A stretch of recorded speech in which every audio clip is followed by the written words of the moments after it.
guys, kasi simula pa lang po natin na mag breed.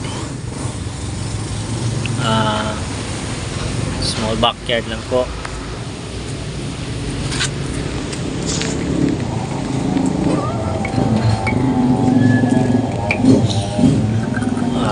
Wala pa po tayong mga CCO. Hihiram lang po tayo ng mga materyales po kasi wala po tayong budget. Ito sana pala rin at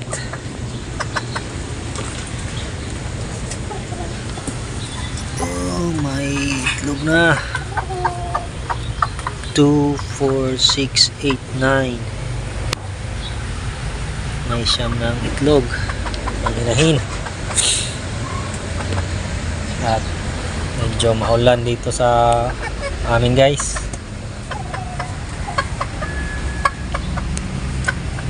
Ito yung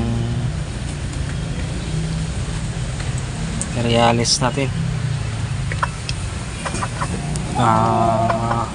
Puro hiram lang kasi wala tayong budget.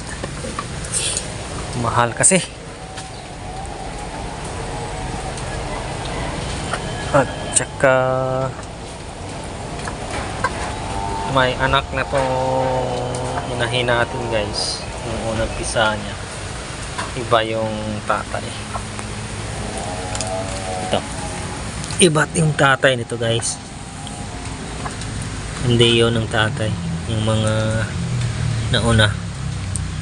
Kaso tatlo lang nag-survive, isang lalaki at dalawang babae. Namatay yung apat kasi 7 lang sila. Yung apat, dalawang lalaki at dalawang babae yung namatay. Tapos yung natira, isang lalaki at dalawang babae. Healthy naman sila. Ano natin,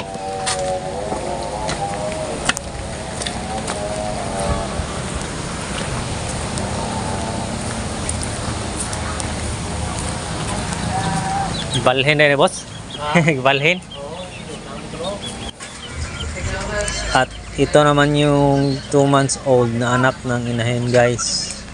Iba lang yung tatay, isang lalaki. 2 months old na sisiw. Yan, tapang na oh. At dito sa kabila, dalawang babae kapatid niya. Ito, dalawang babae, mga survivor to guys. Kasi yung mga kapatid nito nagkasakit. Kaya ito, may isang natira na lalaki at dalawang babae. Sana makasurvive to sila. Maulan pa naman ngayon dito sa amin.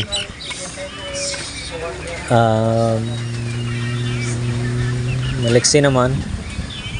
At yun lang guys, yun lang ang mga manok ko dito. Thanks for watching.